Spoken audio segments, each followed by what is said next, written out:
क्या कहना चाहेंगे आप? जी, सभी करनाल के पत्रकार साथियों को नए साल की शुभकामनाएं।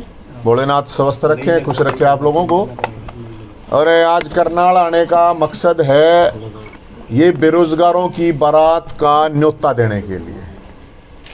ये कार्ड है करनाल वालों के लिए, सारे करनाल वाले भाइयों का, बुजुर्गों का, बहनों का, सब का न्योता है। ये 14 तारीख को बेरोजगारों की बारात निकलनी है। 14 जनवरी मकर संक्रांति के दिन मानसरोवर पार्क में इकट्ठा होके बीजेपी के राज्य कार्यालय रोहतक। अब आप कहेंगे क्यों निकल रही है, तो जानकारी दे देता हूं मैं आपको। ये इसलिए निकल रही है कि आज से 8 साल पहले 8 साल पहले ओम प्रकाश धनखड़ साहब ने बयान दिया था कि बीजेपी की सरकार बनवा दो, सबके ब्याह करवा दूंगा। बहुत ज्यादा कुंवारे हैं, मतलब हरियाणवी में उसको रंडे कह देते हैं, गांव के साथ साथ बहुत ज्यादा हैं। नौकरी भी दिलवा दूंगा, तो भाई ना तो नौकरी मिली, 5 लाख पद खाली पड़े हैं, 20 लाख बेरोजगार धक्के खा रहे हैं। तो इस बारात का आयोजन करा है। ये प्रोग्राम है बाती, इसमें जो है ना गुंगे विपक्ष को रखा गया। बाती, ये बाती हैं, आओगे नहीं आओगे हमने नहीं बेरा, लेकिन रखने जरूरी थे। लंच में सरकार के झूठे आश्वासन, बारात चढ़ाई दोपहर 12 बजे, फिर ये सीएम साहब की मर्जी है, क्योंकि जो सरकार की लड़की है वो है नौकरी, वो है जनता की समस्याओं का समाधान। अब ये किस टाइम देंगे ये तो देखना पड़ेगा। फिर वो जैसे बच्चा नहीं कहता, बेरोजगार की रांडे की शादी में सरकार को जलील करने जुलूल जुलूल आना। बेरोजगारों की शादी में जैसे बच्चा नहीं बोलता, कार्ड पर छपा नहीं होता है, तो ये कह रहा है मेरे चाचा कह लो भाई, मेरे चाचू की, मेरे बेरोजगार चाचू की शादी में सरकार को जलील करने के लिए जलूल जलूल आना।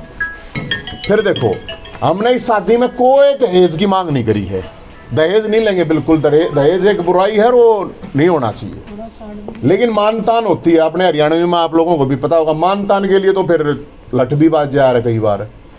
तो मानतान में बेरोजगार है, इनके लिए नौकरी, भर्ती कैलेंडर, क्योंकि 7-7, 8-8 साल तक भर्तियां अटकी खड़ी हैं। सीईटी क्वालिफाई, एचटेट आजीवन, वो दूसरे राज्यों में ऑलरेडी कर रखे हैं, लेकिन हरियाणा वाले नहीं कर रहे हैं। फिर है हरियाणा की नौकरियों पे पहला हक हरियाणवी का होना चाहिए। दूल्हे को ठंड, हाँ, अरे नहीं कोई बात नहीं, चिंता नहीं करो, दूल्हा ठंड कोई बात नहीं, ब्याह होए पाछे अपने आप गर्म हो जाए, कोई बात नहीं। फिर खेल कोटा, ईपीपीजी बाल करो, थापा लगाई में। कहीं ये सोचे हैं कभी ये तो बराती बराती है, जवान जवाना का मामला नहीं, थापा जो ला गया करो बुजुर्ग का ला के आ रहा है। तो उसमें थापे में बुढ़ापा पेंशन, विकलांग पेंशन, विधवा पेंशन, जिसके लिए लोग चक्कर काट रहे हैं, धक्के खा रहे हैं, फैमिली आईडी के नाम पे पूरे हरियाणा के लोग परेशान कर रखे हैं। प्रॉपर्टी आईडी के नाम पे, फैमिली आईडी में आप लोग इनकम कैसे कैसे 7-7 महीने के बच्चे की 7-7 लाख दिखा रखी है। फिर है भाई साहब, कर्मचारियों ने भी डिमांड रखी थी पुरानी पेंशन बहाल की। कच्चे कर्मचारियों पक्का, ये जो इन्होंने शोषण निगम चला रखा है, ये शोषण निगम है, ये गुजरात मॉडल है, मैं आपको बताऊं। कौशल निगम, अरे शोषण है भाई साहब, कौशल तो नाम है, वैसे मैं शोषण निगम कहता हूं। फिर मैं जेल में गया था, आप लोगों को पता होगा, और 4.5 साल पुराने केस भी लगा दिए, उठा गए, कोई बात नहीं। तो जेल में जब मैं गया तो पुलिस वालों ने कहा कि भाई साहब एक हमारी भी समस्या है कि जब अनिल विज साहब विपक्ष में होते थे तो ये कहते थे हमारी सरकार बन गई तो पंजाब पुलिस को, हरियाणा पुलिस को पंजाब के समान वेतन लागू करेंगे।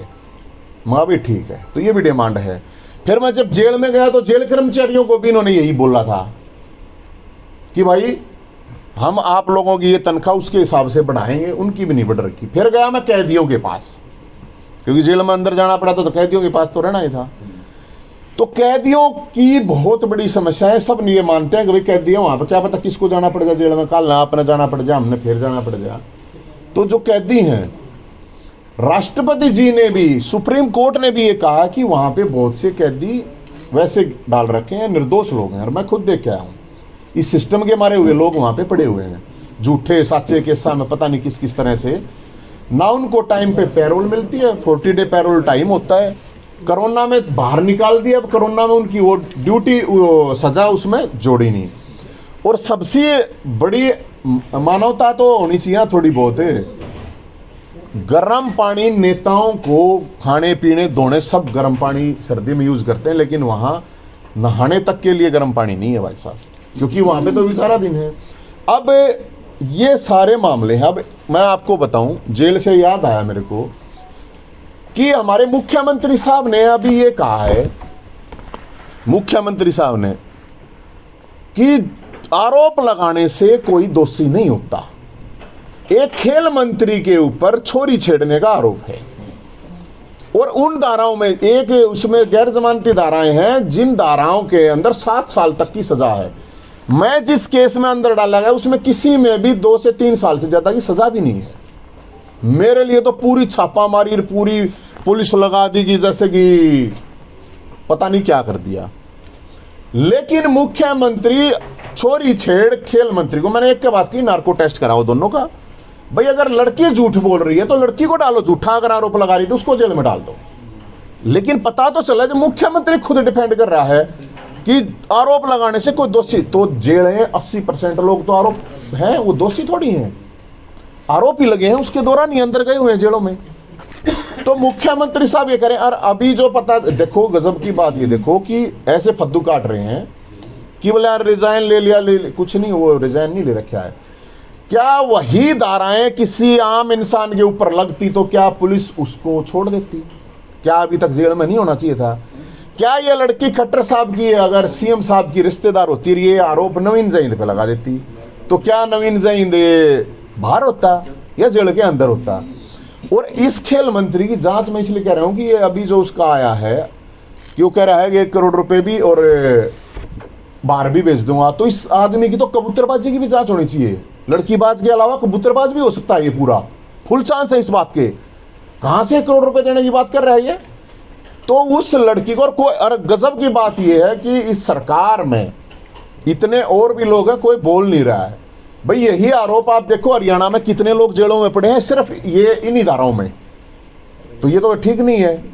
तो मैं तो इसलिए बता रहा हूं ये चीज कि मुख्यमंत्री साहब बेशर्मी से उनको डिफेंड कर रहे हैं, जो कि उनको नहीं करना चाहिए।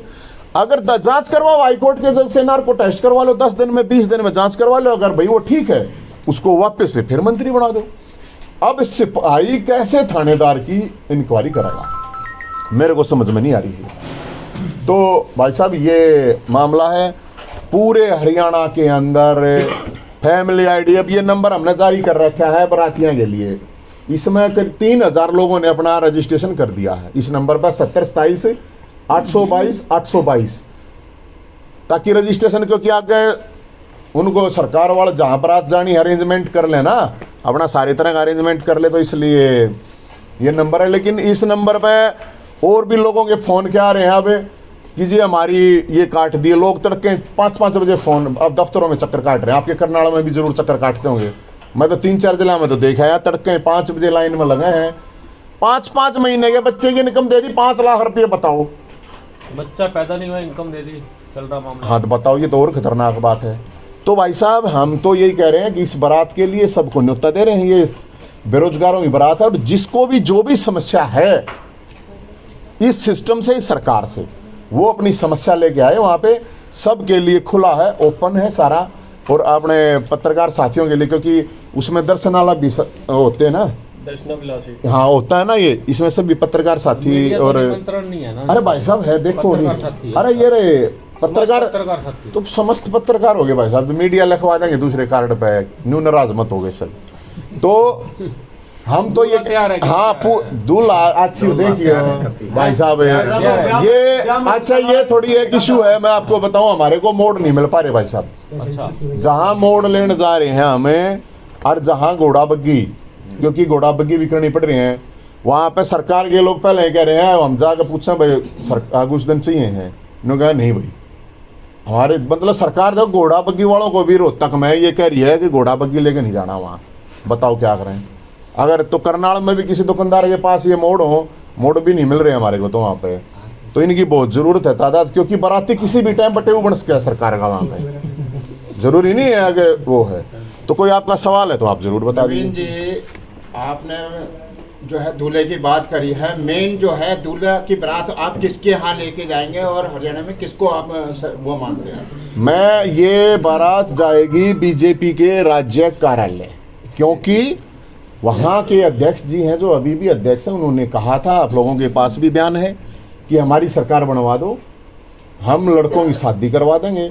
8 साल पहले वो खुद कह रहे थे कि हर गांव में 200 300 लड़के हैं शादी योग्य हो रहे हैं, लेकिन शादी नहीं हो रही।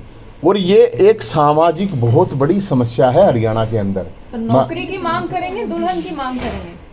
मैडम जी, बेरोजगार की बारात है तो दुल्हन नौकरी कोई सी तो दे दो चीज, वो तो सरकार अरेंजमेंट कराई, नौकरी दे देगी तो ब्याह अपने आप हो जाएगा, फिर कोई तो प्रॉब्लम सरकार नहीं। करी, मैंने नहीं ब्याह करा, तुम क्या करोगे करके? न्यू सारे के सारे रांडे थोड़ी रखे जाए भाई साहब, अच्छी बात करो हो आप वो इन सब कार्यक्रम के लिए आपको फंडिंग कहाँ से होती है? क्योंकि इन सब कार्यक्रम में करने के लिए पैसा भी लगाना होता है, ये सारी चीजों के लिए। अपने आप आवा है फंडिंग ने, हमारे दो आदमी की कमी थोड़ी है भाई साहब, मानसा की माया वो है, मानस है तब पैसे भी है, पैसे का केस होता हो है, फंडिंग की कोई कमी नहीं है। फंडिंग लोग ही फंडिंग कराएंगे, लोग ही आओगे अपने आप, मन ने किसी से दारू देगा थोड़ी बुलाने हैं, बोतल देंगे ले, अपने आप लोग आओगे अपने आप। हमने घोड़ा बग्गी कह रखी है, ये मोड़ा ही कह रखी है भाई, जिनके और जो खासकर शादीशुदा हैं उनसे हम ये कह रहे हैं कि भाई अपना जो शेरवानी है आपकी, जिसकी शादी हो रही है, एक दिन कुंवारा ने दे दियो, कोट पैंट है जिनके घर आते हैं शादी के बाद, उसने ज़्यादातर लोग यूज करते नहीं, उनको कोट पैंट दे दियो, तो वही यही चीज़ है, और उसमें तो कोई वो है नहीं। और फंडिंग की बात ये अनूप संधू बैठे, बिंदल साहब बैठे, जिलेराम बैठे, नरवाला साहब बैठे, ये सारे ठीक से अब करना वाला था, आड़े तो जो बराती जाओगे उनकी ये कर देंगे। और बताओ नवीन जी, आप बेरोजगारों की बात कर रहे थे, लेकिन बेरोजगार जो है, बेरोजगारी सरकार से ही बेरोजगारी भत्ता जो ले रहे हैं, कौन ले रहा है? जो अप्लायमेंट से वो ना मिल रहा है, कहाँ भाई साहब, कहाँ देख रहे हो? ये तो फिर वही बात है इनकी, फिर सारी बात सच्ची थोड़ी, फिर तो 7 साल का जो आप सिर्फ ये बताएं क्या बेरोजगारी भत्ता नहीं मिल रहा है? अरे नहीं मिल रहा है मेरे भाई जी, नहीं मिल रहा है, बहुत कम लोगों को मिल रहा है।